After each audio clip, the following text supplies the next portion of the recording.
Hi, this is Adam. Welcome to the Athlete's Pursuit of Excellence training vlog number 13. This week, the vlog will be divided into four parts that will help you be the best athlete you can possibly be. In the first part, we'll analyze my physical training. This week, we will look at my light week of training in the cold, how I use Zwift to do a specific interval work, and how I use a fat bike to increase the volume. Then I'm going to describe the strength training exercise of this week. This week, we'll analyze a core exercise. The exercise in question is a walking push-up. Then we will move on to the mental training. This week I'll share with you my favorite idea from the book The Courage to be Disliked by Ishiro Skismishi and Futate Koga. Sorry for the pronunciation. Then I'm going to finish the vlog by answering a question from one of my athletes that will allow you to know what to eat the day before a race to perform at your absolute best. So just before we start, I have two places left in private coaching. You can email me if you're interested. The details are in my Patreon. So let's go. We start this right away. So for the physical training, it was my last full week of training in Quebec. So after my last week's big training load, I started the week with two consecutive days of recovery, Monday and Tuesday, and I make sure to do those 3 rides on the TT bike in order to work on my position, my pedal stroke, and my breathing. Wednesday, I did one of the most beautiful fat bike ride of my life. I started from Prévost to get on top of the Mont Olympia. I went down Olympia on the Alpine ski trail. It was pretty extreme, to be honest. Then I went up to Mont Roland by the Wizard Trail, and from Mont Roland, I took the Mika to the Chanteclair to finally get to the top of Mont Loup-Garou. The objective of the ride was really to keep a good tempo, so to ride at an endurance pace with my heart rate at around like 150 BPM, average for like the 6 hour. Tuesday I did the 3 hour on the fat bike. Again, it was an endurance pace. Then I mixed this training with an interval session of Zwift. The main series on Zwift was 7 times 5 minutes, best average possible. So my trick to do a series like that is very to start conservative and make sure that I am very in control in the first interval, and to gradually ramp it up and increase the effort until the last one, and the last one is like very all out. Friday, a bit of the same thing. So I started the day with 2 hours on the fat bike, and I followed that ride with a PAM workout of 2 hours on Zwift. And then I followed this workout with 20 minutes of explosiveness in order to really take advantage of the muscle fatigue accumulated to really like challenge my muscle system to the maximum. Saturday, I did another volume ride on a fat bike.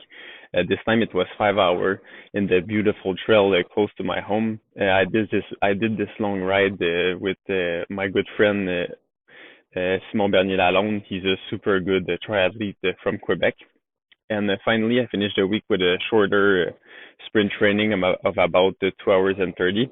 So I started the training with 80 minutes at 80%, and I followed it with fast acceleration. So 15 seconds at 700 watts, followed by 15-second recovery, and I did this 30 times. Again, I make sure to do an explosive strength session after the training to really challenge the fast muscle fiber to the maximum. So overall, it gives me another good training week of about 25 hours and 27 minutes with total training load of 10,000, of 1,045 TSS. I'm sorry for this. So now for the strength training exercise of this week, we will analyze together a core exercise. So the exercise in question is a walking push-up. So I have it here. So when we do the exercise, the objective is to really make sure to avoid the irrotational movement. So really to make sure that our hips stay as much as possible in the frontal plane.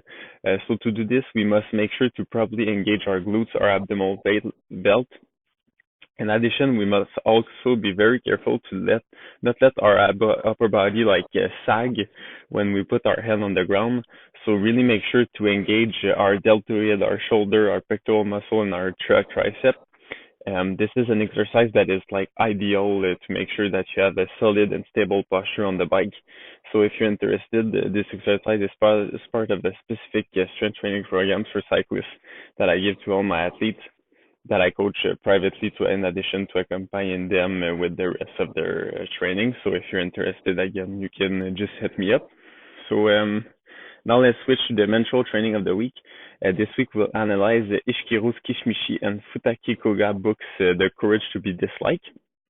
So the book is constructed in a way that it's like a dialogue between a philosopher and his apprentice. So the content is primarily inspired by Alfred Adler philosophy.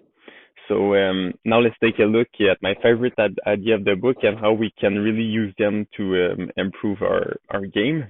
So the first idea is really to remember that we are either driven by our past by constantly recalling it, or by our future by constantly visualizing it. So our objective is really to choose the one that is more saving to us in the moment. So to choose if the past is more serving to orientate our present, or if the future is more appropriate to orientate our present. So the second idea is to remember to clearly make a difference between the two kinds of tasks. So by constantly drawing a line between the things that are in our control and the things that are outside of our control. The third idea, it's very to let go for the need to approval and control, and to be in full trust with what life gives us. The fourth idea is to cultivate the courage to be disliked. So we must remember that each time we force ourselves to be like someone else, we diminish our intensity, our creativity, and also our uniqueness.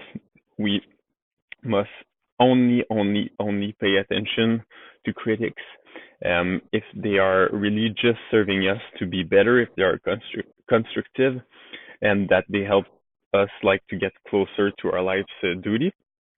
As Seneca famously said, away with the world's opinion of you, it's always unsettled and divided. And the last idea is to see life as a billion of small dots that can only be experienced in the present, rather that as a line that is continuous in time. So to be aware that the only thing we have is the experience we have right now. So that's pretty much it for the mental training of this week. So now for the question of this week, Tristan Taillon, an athlete that I work with, asked me, what is the effect and the goal of reducing my fiber intake 4 days before a competition? Okay, just to put you in context, Tristan is doing a racing simulation in Parawat. So our goal is that he perform as well as possible on this specific day. So we structure his training in a way that he will peak at this moment. Together we will test several pre-race build up in order to find the right one and use the most optimal one when the real races arrive in the summer. So to come back to why a decrease of fiber can help us perform better. First of all, it must be remembered that the decrease in fiber only takes place the last 4 days before the competition. As we know, normally fiber are very essential for health. It allows us in particular to have a healthy stomach that digests well. And on top of that, the food which are very rich in fiber are absorbed more slowly, which allow the glucose it contains to be released more slowly in the bloodstream, and therefore prevent insulin peak. So more specifically for cyclists, in normal time, the fiber are very useful because it absorbs a lot of water. So it gives us a feeling of being full. So it can help us maintain an optimal weight for a performance. In racing, objective is very different though. So the first time I hear about this decreasing fiber, it was before the World Championship in Innsbruck. It was actually Mike Woods that was talking about it, and he actually finished third on this day. It was one of the best performance of Canada ever at Worlds. Actually, maybe the best performance ever at Worlds. So limiting our amount of fiber allows us to vary eliminate the feeling of being like full, and that often happen, especially when we eat a little more than usual in preparation for race. And we must also remember that the fiber, like I said earlier, absorb a lot of water, so reducing them allow us to be lighter. And as you know, a light cyclist is a fast cyclist. So yeah, now that I've explained why you should do it, how to do it. So first, we gotta make sure that the majority of your diet is low in fiber and high carbohydrate. So what would be best would be like white rice, white pasta,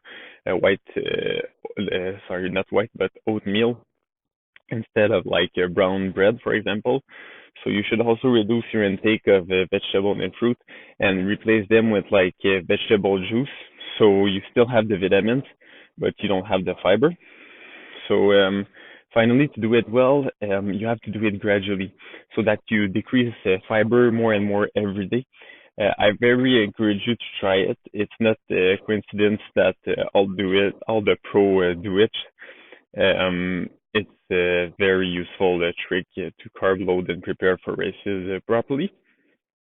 So yeah, that's it for this week. Thank you very much for listening. I hope you learned something that will help you in your development, and I hope to see you in the next vlog for vlog number 14. And in the meantime, I wish you a super good week of training. Bye bye.